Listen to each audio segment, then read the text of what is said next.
Guys, hello. Now you can hear me. Yes. Oh my God. Good.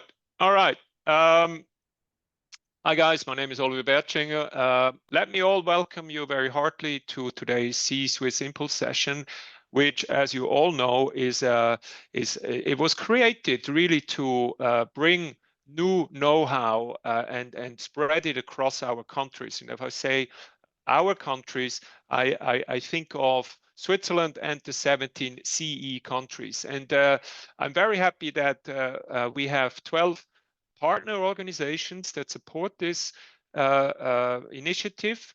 And we might actually have a 13th country coming up. There's a new founded Montenegro Swiss Chamber of Commerce, which we might take aboard next time. So thank you to all those chambers for supporting us. Again, as usual, we have about 25 minutes. We still have 25 minutes despite this bad start today. Felix will talk about 25 minutes and there is time for Q&A. You are on mute. We don't see you. If you have questions, please use the Q&A function. You can also use the chat function, but it's better to use the Q&A button at the bottom of your screen. You can use your chat function to tell me that you can't hear me, for example, and you can also use your chat function to tell hi to everybody and tell them where you're from, and maybe you have something you can contribute to others. And anyway, for example, you might have know-how that you want to share. You will receive the slides, the contact details after this webinar, and you will also have the opportunity to rewatch the session on our YouTube channel. Before I will continue to talk to or introduce Felix. Let me just show you the next impulse sessions that we will have in October. It's still very tech. I think it's a tech year and AI is really the game changer. So I actually thought cybersecurity is not so much AI, but of course, the question is really how will AI affect the cybersecurity race? Now, will it favor the companies and the people protecting us from cybersecurity crime, or is better for, the criminals? So I'm very happy that Maria Pisa, the partner for cybersecurity of Ernst & Young Switzerland, will talk to us about this very hot topic. And in November, we will conclude our AI trilogy with a look at marketing where no stone will be left unturned, where really AI will affect every single piece, how we do marketing in the future. And Chris Riener will talk to us about this one. All right, good. So I will now stop this and introduce Felix. So I'm very happy to introduce Felix Anderegg. Felix, as we say, Anderegg, the head of technology and innovation at HR Campus. I'm also very pleased that HR Campus is the company that was founded by one of our board members at SEC, Marek Dudkiewicz, who is a passionate bridge builder between Switzerland and Central Eastern Europe, primarily, of course, Poland. And I'm very happy that we can do this with the company he has founded many, many years ago. And HR Campus is Switzerland's leading HR consultancy.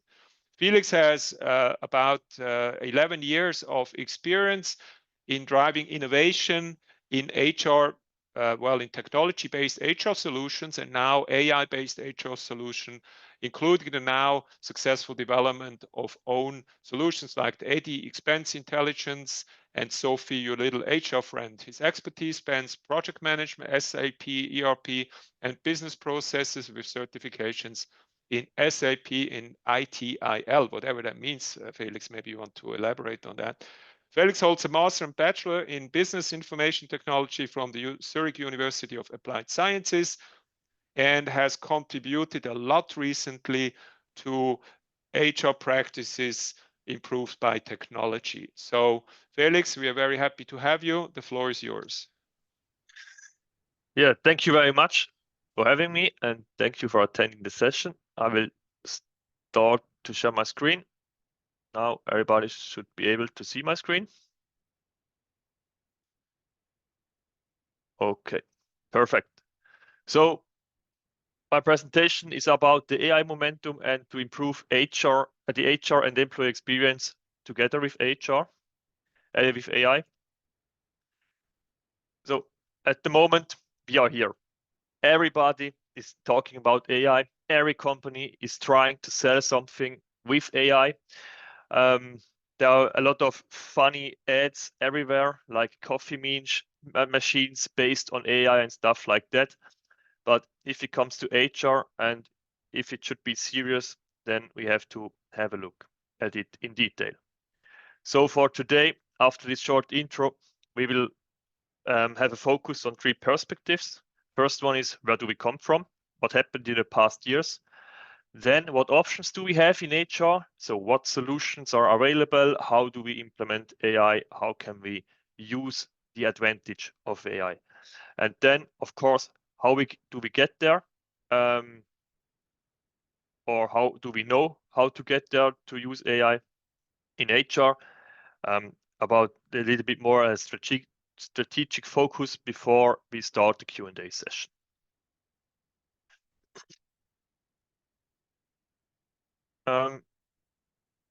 Okay, so let's start. So in 2019, so about 5 years ago, we expected that AI and HR will work together in 4 different modes. It comes from the left bottom corner, where we think everything can be automated and made by AI, to the right upper corner. For tasks, we say there is no chance that AI will ever take over the HR work. And of course, there are 2 forms of this collaboration in middle. If we go to the HR tasks, so what tasks or what disciplines or areas are we talking about? In the left corner, bottom left corner, with the 1 is more the repetitive work, more the work with no like people skills, no empathy. And if we come to the opposite in the right upper corner, then we are talking about tasks with a lot of creativity, strategy, a lot of empathy needed. So that's the area where we expect that AI won't take over, not in the next 15 to 20 years anyway.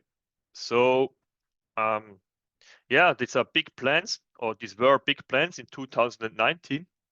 If we jump in time, maybe about 3 to 4 years to 2022, the use of HR, at least of AI, at least in Swiss HR departments, was about 4%. So 4 to 8%, like nothing. If we compare this to the expectations we had 3 years ago, we should be on a different stage in 2022. So 8% of the HR departments were using AI, and another 4% were planning to use, but that's like 88% that didn't plan to use anything. If we dig a little bit deeper into this, about opportunities these 12% saw in using AI in HR, it's the classic things. So like fast decision making, cost reductions, better decision quality. That's the thing we hear all the time, right? And in which areas of HR they were planning to use AI? It's recruiting, personal management, compensation. These are the disciplines and the areas where we expect the most of HR. But it's not really representative. We talk about 24 people in this stage of the questionnaire. So yeah, but it shows the tendency where to go. And then the AI tools planned to use that's really the classic one. So chatbot, screening software, that's the thing we expected and still expect the most, I guess. So Yeah, really a big surprise. And then something happened. ChatGPT hit in. So by the end of November 2022, everybody spoke about ChatGPT until Christmas. Everybody used ChatGPT once or more than once until Christmas, and it was the big thing. It still is, to be honest. But what's the effect of something like that? So another study of Personio, a little bit after the new year 2023, so somewhere last year, already 70% of HR managers were using HR tools, AI tools in HR. So if we compare this to the 12 or 8% the year before, now it's 70. That's a big jump. And almost all of them were believing that that AI tools help to reduce costs and to gain efficiency and stuff like that. But the main thing here, what I like to say is this one point in time when ChatGPT got announced changed everything. And that's great. That was great, like the huge jump for AI. And now everybody's talking about it. Everybody's trying to use it and to leverage the advantages we expect. So what's the impact of HR? The Boston Consulting Group took a very big study on this, and we expect the fundamental transformation into more strategic, value-added, insight-driven HR organization. That's about not only AI, it's including already Gen AI, but it's not a big difference if we compare AI and Gen AI on the same stage. It's just like a more strong effect we have now with Gen AI. And the outcome of this is an increase in the strategic roles supporting the business. So long story short, AI is becoming more and more important to the strategy of the company. So sounds good, but what options do we have and how can we use AI in detail? So AI-based functions are increasingly being used in HR processes, that's for sure. And we have a lot of touch points in the whole employee life cycle where we have the chance to use AI and where we can have a big benefit in using AI. And for example, some of these here. But the answer is not for everybody the same. So you really have to have a look into where can you have the best benefit out of using AI. And one important thing to know is it's not like you just buy some AI and you can use it everywhere. It comes to you automatically. So all the big software manufacturers, they are coming more and more up with AI-based features. So you will get like updates and releases where AI is more and more used. That's good because you don't have to do anything. It comes to you. If you have one of these or other software solutions in HR, and you will have the chance to use more and more AI. It will become completely like normal that you have new AI-based features. What I wanted to show you now is some examples of HR software using AI. We will have some animations, and I will also give you a live demo. But let's start from the top to the bottom.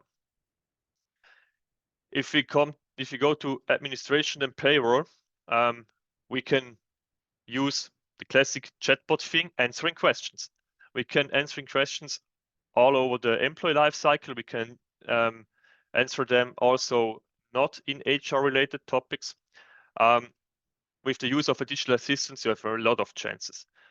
Sorry for the animation, it's in German. Wasn't able to do this in English as well in the time I had, but I will try to translate it to you. So that's the chatbot, and I told him I want to ask a question, and he's asking me back, how can I help you? I'm asking my question about my holidays. I'm able to take over to the new year, and he answers my question in a standard answer that I'm allowed to take 5 days of my holiday contingent in the next year. So that's really basic. That's something we can already use since years. A little bit advanced, if we use the GenAI capabilities with a large language model, for example. Same story. I'm asking a question: how many or which public holidays are paid? So when I'm like Christmas and stuff like that. And the chatbot answers me a longer answer, a more like fluent text answer, a little bit a nicer answer, and tells me the days I'm allowed to be off and paid. And now my next question is, yeah, can you do like a list with bullet points for me? I want it to have a little bit nicer. And the chatbot, of course, does this for me. And that's the huge advantage, or one of the huge advantages, if we use this large language model or like ChatGPT based technology.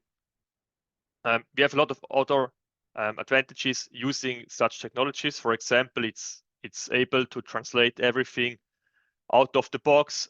It's able to hold the context we are talking about. I can now text with like one of my friends, and the chatbot will answer everything with the context of the stuff we already talked about in mind. So that's really cool. With LLM-based chatbots, we can have really a huge advantage in the whole digital assistant area. But we can also have other use cases. We can really do like stuff, processes, business processes. We can do them. So for example, in connection with one of the HR core systems, in this case Personio, we can send tasks to the employee with the chatbot. So Personio is sending a task to the chatbot. We see here the tasks, for example, to approve some unpaid leave down here. And we can just, with one click, we can reject or approve this request for unpaid leave. We can, of course, go to the details and stuff like that, but we can just give an answer for Microsoft Teams, for example, a tool which is widely used. Everybody is going to MS Teams in a regular basis, and it's really, really close to the employee. It's not like to have something in your inbox or something in your tool in your inbox, and you have really to go there, and you need to want to do this task. So you got reminded here somewhere. You are already using other features of this tool, and it's really like close to the user.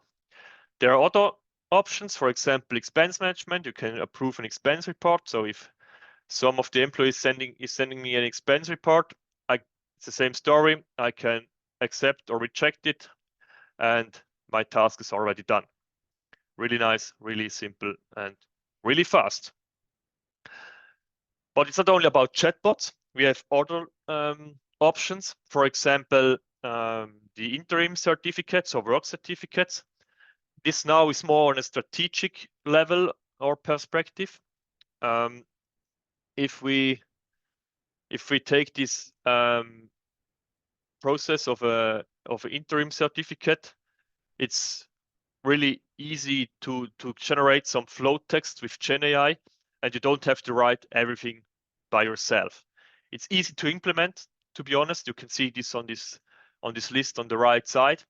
We really already have solutions. It can like be implemented tomorrow. You just have to feed it with some data, and it's done. One of the tools able to do that is the Arbeitszeugnis Swiss Plus in Switzerland, but I'm quite sure there are other ones in all of your countries. In recruiting, if it comes to recruiting, this is one of several examples we have here. GenAI can help us to generate or to create job descriptions to take the work of texting the text and we can have really fast job descriptions, really high quality, with no biases, or we really try to have no biases in it. And they're really accurate. So SuccessFactors, for example, has already such a feature. It's already available. You have just to activate it, or you only have to activate it in SuccessFactors, and all of the recruiters are able to use it. If we go to talent, it gets a little bit more difficult for the technology and for the people, of course, but we can have really effective or more effective skill management also with SuccessFactors in this case, in the opportunity marketplace. So it's really identifying the gaps of skills from employees to boost their career. And yeah, it's a really nice feature already available, but it takes a little bit more to implement it.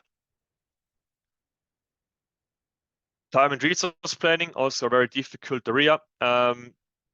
Here we can also have a lot of benefits with AI, but it's another area which is really like, yeah, not that easy to implement, to be honest. It's just the goal here is to give you a little idea of what are the low-hanging fruits, and where you have to invest a little bit more to use the advantages of AI. One thing which is really popular in Switzerland at the moment is expense management, or travel and expense management.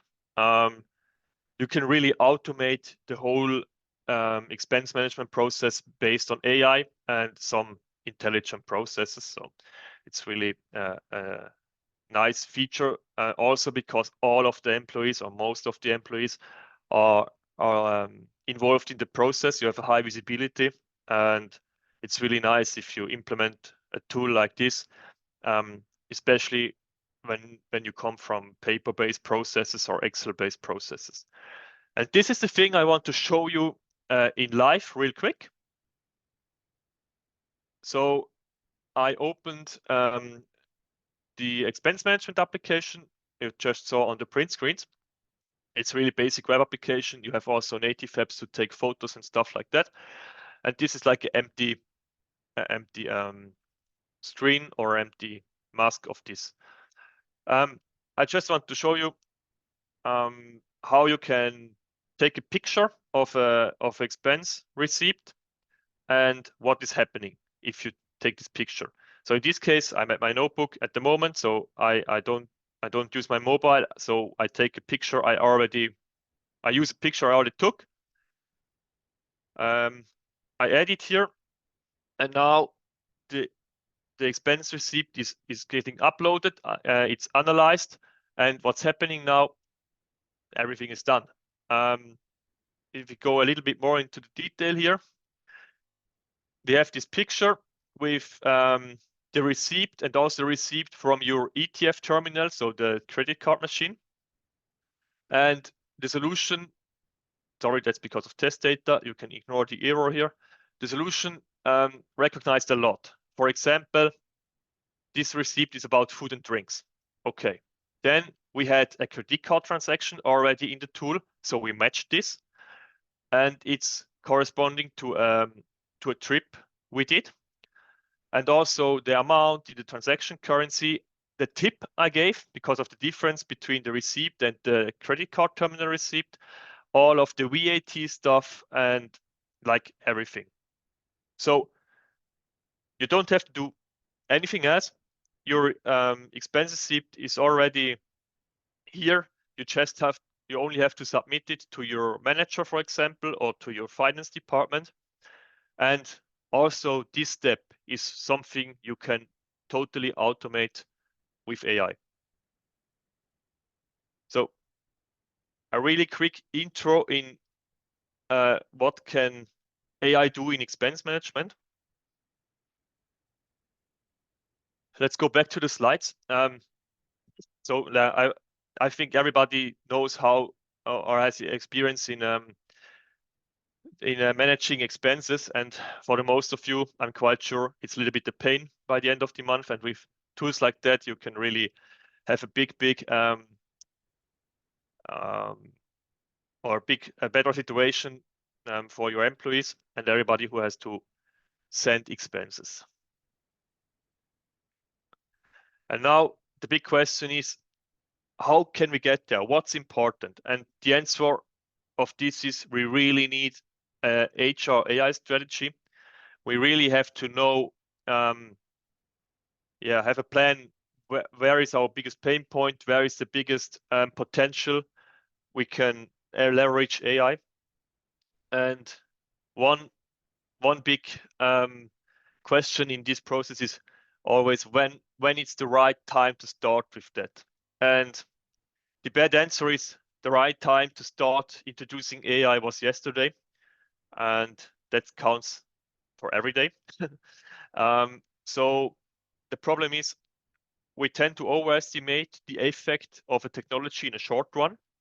If you think back to ChatGPT moment, to be honest, everybody was expecting like ChatGPT will do everything. And then after using it a couple of times, after thinking, for example, about integrating ChatGPT into my HR systems and recognizing or realizing it doesn't work, you started to underestimate the effect in the long run. And I really hope nobody stopped using it or stopped thinking about introducing AI into HR, because on the long run, the benefit will be huge. It's not about there is one big AI solution that will handle everything, but it's about these small little improvements we will get day by day. So like new features in SuccessFactors, new features in your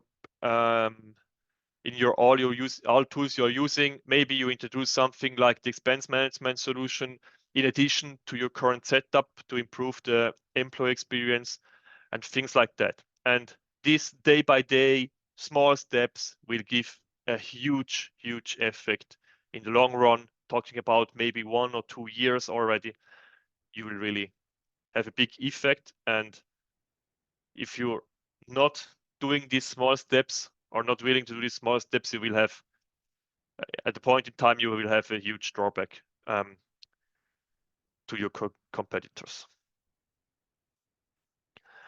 So one really important thing I want to mention is AI is not only about technology. All the technology questions more or less are clarified. It's just about the performance, about data. Of course, we are getting better and better in the technology sector, but AI is more about people and mindset, culture. So how is your organization set up? What's the culture in your organization? What roles do you have? Stuff like that. And if you're implementing AI, but nobody is willing to use it, you don't have any effect. So you only spend a lot of money or some money and time, but you don't have the effect. So you really have to dig into your organization, in your culture, really analyze the main pain points your organization has, and then you are able to estimate the potential of some tools. That's only an example how this can look like. So, and it looks different for every organization, to be honest. It's not the same for every organization. Everybody has to answer this question for itself. In this example here, we see a huge potential in recruiting and also in administration and payroll, and maybe a little less potential, and also with that lower priority in the employee experience area.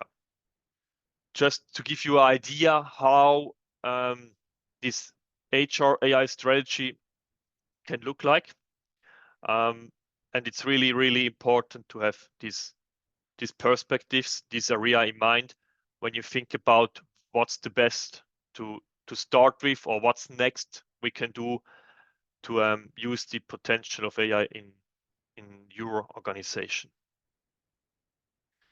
Really funny thing if the IT guy talks about the soft skills here, but it's really about that at the moment. Some studies say it's about 90% of all AI projects fail. And it's not because of the technology, to be honest, it's because of all the other things you really have to keep in mind if you start your AI initiative. So with that, we are already at the questions. Thank you very much for your attention. And I'm really happy to answer some questions. Okay, thanks, Felix. So please ask questions, very detailed ones. Let's challenge him. Thanks a lot for your input. So as far as I understand, what you're basically saying is the solution is not that people are basically, finding good prompts and put them on, I don't know, ChatGPT and the HR department start using ChatGPT more, but you're saying let's wait until the IT system that you're using anyway will integrate AI into the normal software and processes that you anyway have. One question that I have, however, is now if you're like an SME and you fear a little bit about data in general, and you don't have a sophisticated HR software, because not everybody has.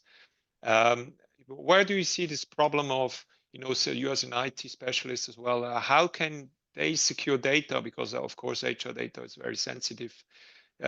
Is this a big thing? Is it easy to be solved? What are your thoughts on this?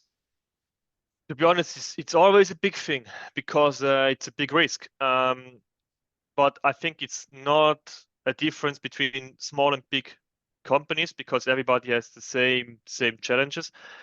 But you can face these challenges by using like established vendors or established companies with trust. Use like private cloud offerings. And yeah, that's maybe a little bit the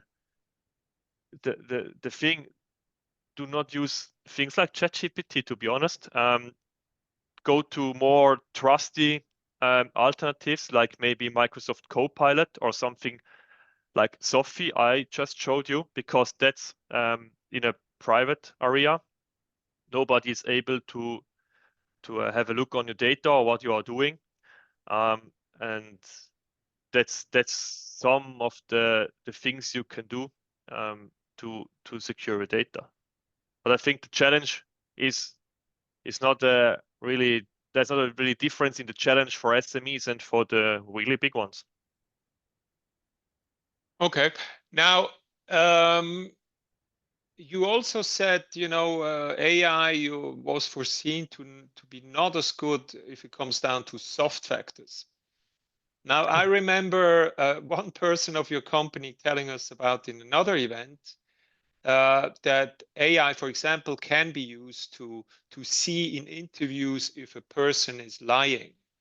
Yes. The camera. And let's elaborate a little bit about how AI is actually also slowly digging into soft factors, because to me that's a soft factor, to analyze emotional expressions. How is your experience? Were you wrong 3 years ago when you thought it takes 15 years until AI can help you on the top right corner there? So what I try to say is that the projects fail due to soft factors, not that AI is not able to support us with soft factors. It really is. It's not like human, but it can really help us to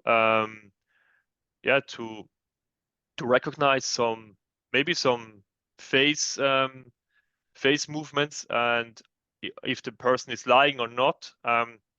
Some people are really good at this as well, so they don't need any AI for it, and some of them are not that good. But the other question is always, how good is the AI and how good does it pretend to be? So always be a little bit like not trust everything AI says. That's one of the really important things. But it's not new that AI can support us with that. So it's like that's something really early before ChatGPT was already able, because it's just a comparison of data. And I think recruiting was one of the tools, or one of the areas we had in the left upper corner and in the right corner down. So it's not that AI can take over everything, and it's not that it's not able to support us. So it's one of the areas where I expect the human will stay in lead, because recruiting is always with a lot of human factors. It's about of a lot of human, really important human things. But what you mentioned is the support of AI, or the support that AI can give us in this process, and that's, I think, a huge advantage. Why not leverage this one? Interesting. I also think that it's pretty cool, you know, also to prepare for interviews and the questions and then, you know, transcript the answers, and then I don't know, you could, it's a bit crazy. I think, but now maybe a last question from my side, but legally now, and risk wise, you know, if you have AI help you say, you know, this candidate is lying or not lying, or just a very simple example that you have 20 PDFs of 20 candidates and you basically let them run through whatever AI you have, and then they give you a forced ranking of those candidates. Now, a guy could sue you and tell me, hey, I was betting. It probably, you know, it's the same thing when a person is evaluating another person, because the person being evaluated always thinks I'm better than being evaluated, unless you win. But is there, with AI, do you see any change in kind of like the like as a risk? Do you see AI also as a risk for companies using AI in HR processes? Do you see anything happening there? Sure, there are several risks. It's always a question, what do you compare it with? So it's also an ethical question, to be honest.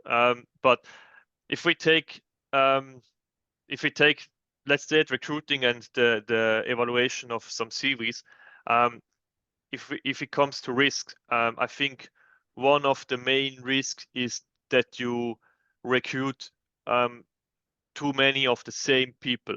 It's always, or I'm quite convinced, it's always good to have not all of the same kind. So like a heterogeneous mix of people in your company, in your teams, and not only have like the same stereotype of man or woman, and you have it like 10 times. That's not that good as if you have like a mix. And that's one of the risks. You also have the risk that you trained with the wrong data, or your supplier trained with the wrong data and you get the wrong people. You always have the risk that some of the factors are rated too high or too low. One of the big discussions is always on the culture of the company. What point or which weight in the evaluation has the cultural fit of a person, and how good can you evaluate this with a machine? That's a big discussion, I think, and I don't have the answer, to be honest. I think it's really depending on the company. It's really depending on where you want to go. What kind of people do you want to recruit? It's also about the positions you're recruiting.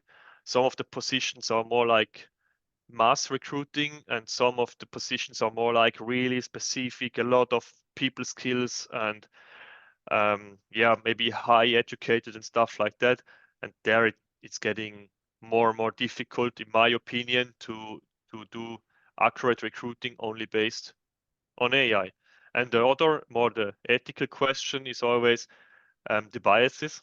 It's a discussion going on since years. What's happening if my AI is recruiting, for example, racistic or sexistic? And there, one of my first answers is always, how are the people doing it, and how good are the people at the moment doing it? And can it still already be an advantage if you're as bad as the people doing it today but cheaper? Or maybe you don't have to get from the situation or the status quo now to a perfect world. Just do one step, get a little bit better, and maybe cheaper, and you're already 2 steps further. And maybe you can take another step with a second training session or stuff like that. But the people are always, or a lot of times, people are expecting AI to do it perfect, and that's not the real world.